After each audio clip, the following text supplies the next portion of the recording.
Hola, te doy la bienvenida al videoblog de Derecho Romano, primer curso. La idea de estos vídeos es tener ya la visión de conjunto en orden a la recta final del curso de toda la asignatura. Hemos manejado como principal libro Elementos de Derecho Privado Romano de Álvaro Dors. Lo que tengo en mi mano es la quinta edición que publicó el editorial de la Universidad de Navarra del año 2014, aunque Álvaro Dors nos dejó en el año 2004. Sin embargo, tanto su hijo Javier, que también es catedrático de Derecho Romano, como Rafael Domingos Le, quizá el discípulo más destacado de la escuela formada por Dors, nos han permitido contar con ediciones actualizadas de los elementos de derecho privado romano, que era la síntesis de la obra más importante, que es Derecho Privado Romano de Dors. Derecho Privado Romano de Dors también es publicado por Ediciones de la Universidad de Navarra, y en este caso concreto lo que tengo en mi poder es la edición de 2004, precisamente coincidente con la muerte del gran profesor Álvaro Dors. En mi caso no me puedo considerar discípulo directo de Dors, ya que hice mi tesis doctoral en la Universidad de Navarra, sin embargo, en el ámbito de la historia del derecho. Sucedió algo que no estaba previsto de cualquier manera. En el ámbito donde trabajábamos los investigadores haciendo la tesis doctoral o ya profesores que continúan publicando ensayos o escribiendo manuales de texto o escribiendo libros, esto dentro de la Biblioteca de Humanidades de la universidad, pues los historiadores del derecho habían llegado a su cupo máximo. Así que yo me había quedado sin silla, estaba en un lugar que era una mesa común. Fue el profesor Rafael Domingos Le quien me rescata y me lleva precisamente a estar a un lado, a la derecha, de don Álvaro Dors. En esa zona, pues se suponía que solamente había investigadores, ya fuera para el doctorado o profesores de derecho romano, pero conmigo se hizo una excepción. Y no es que se aprendan las cosas por ósmosis o que se peguen como si fuera este virus que nos ha tenido en guardia y que nos ha obligado a tener que innovar, a tener que emplear el ingenio para poder resolver los problemas didácticos que vamos confrontando cotidianamente, sino que, como dijo Renato Descartes, uno aprende de ver trabajar a otro, como sucedía con el aprendizaje medieval. Por eso el término maestro, que se emplea mucho en la universidad, es muy acertado. El maestro enseña a trabajar con el ejemplo, y de alguna manera lo que tuve oportunidad de convivir con Dors fue como si él hubiera sido un maestro directamente, aunque en definitiva mi maestro, mi formador, fue don Ismael Sánchez Bella, quien fue quien me enseñó a trabajar con la metodología propia de un historiador del derecho. Pero vamos, si se tratase de poner una jerarquía, en segundo lugar definitivamente estaban tanto Rafael Domingo como el propio Dors. ¿Por qué? Porque Rafael Domingo permitía que hubiera reuniones con Dors en las que ya pequeños grupos de estudiantes, sobre todo doctorandos, gente que estaba elaborando su tesis doctoral, pudiéramos hacerle preguntas y escucharle. Pero además de esto, también estaban las conversaciones al momento de tomar el café, o bien en la propia jornada de trabajo, mientras yo estaba clasificando los temas propios o los documentos de mi tesis doctoral, pues podía con el rabillo del ojo mirar cómo trabajaba Dors. En algún momento descansaba de mi propia jornada y podía contemplar cómo él seguía investigando, cómo él seguía estudiando. Hablo de los años 93-94, en los que él tendría alrededor de 82 años, 83. La cabeza la tenía intacta. De hecho, él prácticamente seguía estudiando, seguía escribiendo, era un incansable escritor al momento de su muerte, que repito, fue en el año 2004. Una de sus últimas obras fue esta, Nueva Introducción al Estudio del Derecho, que fue publicado por Chivitas. Esta edición es de 1999. una obra conceptual que creo que es un mapa que registra bastante bien las ideas madre, las ideas clave del pensamiento de Dors.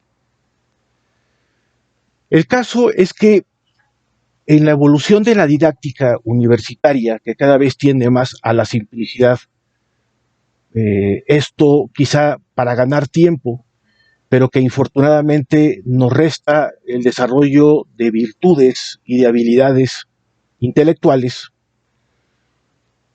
El libro de Dors, de Derecho Privado Romano, resultaba un libro demasiado denso, aparentemente para cursos de cuatrimestres o bien para la involución de reformas educativas en el Reino de España.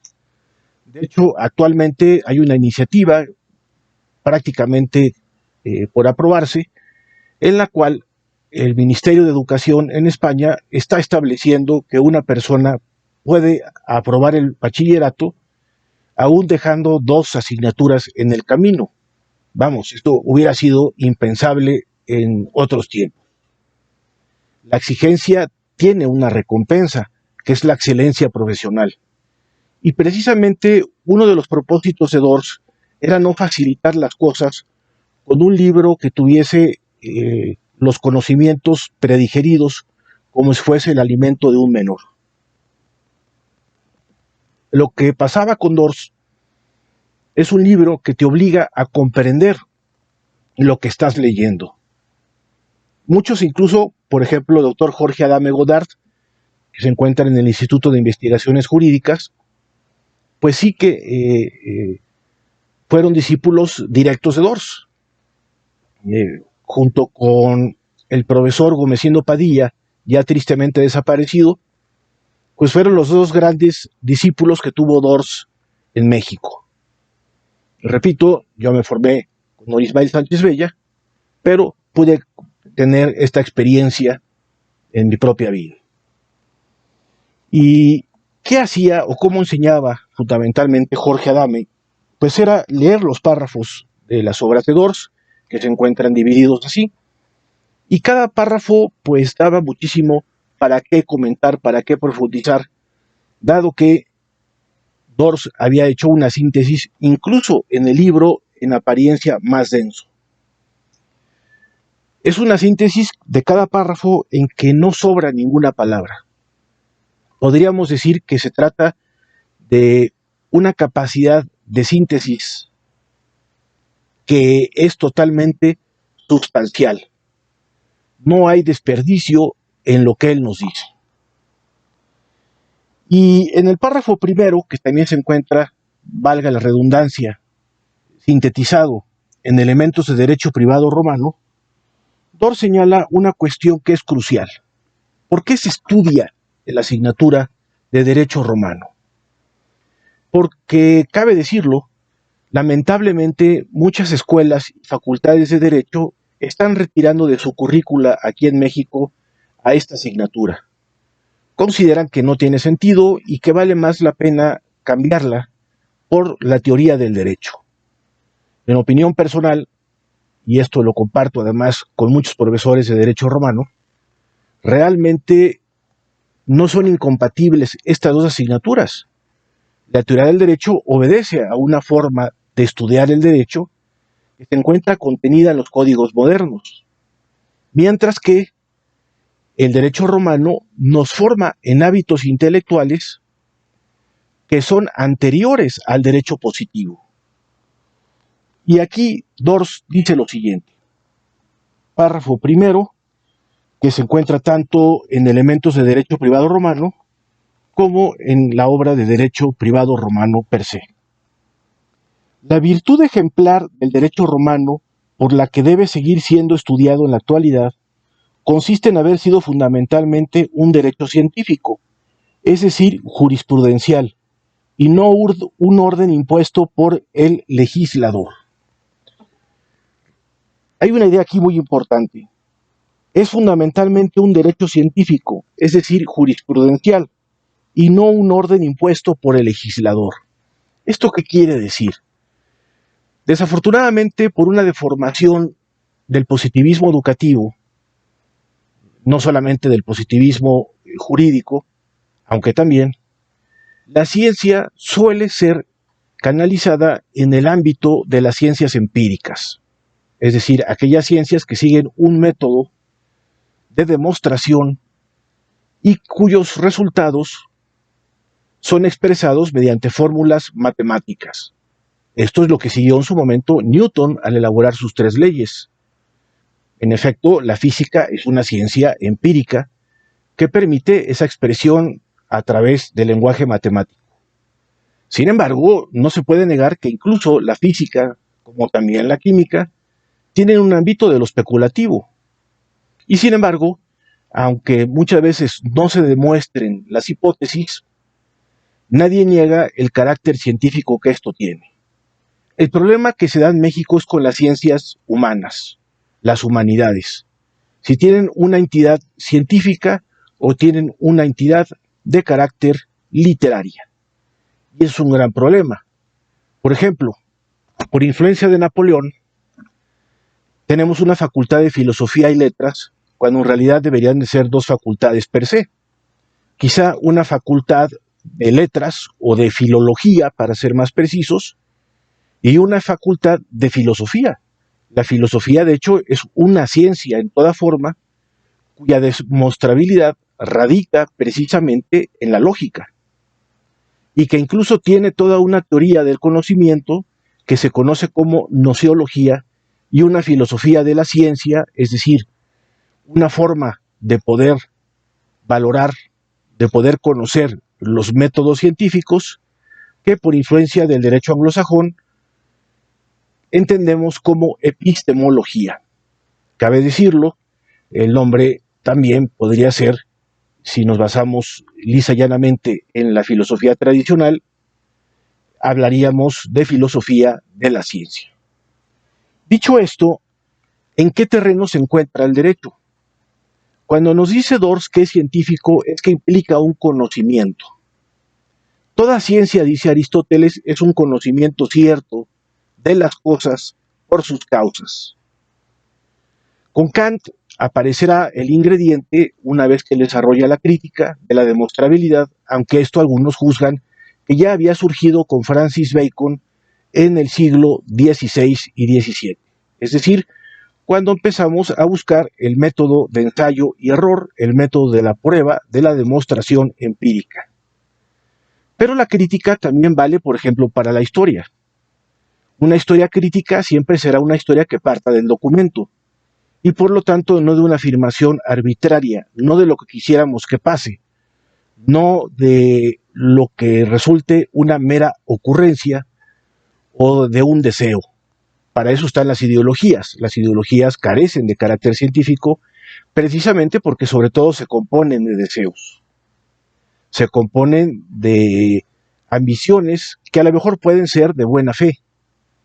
Pero el derecho, como bien lo demostró Hans Kelsen, debe marginarse de las ideologías.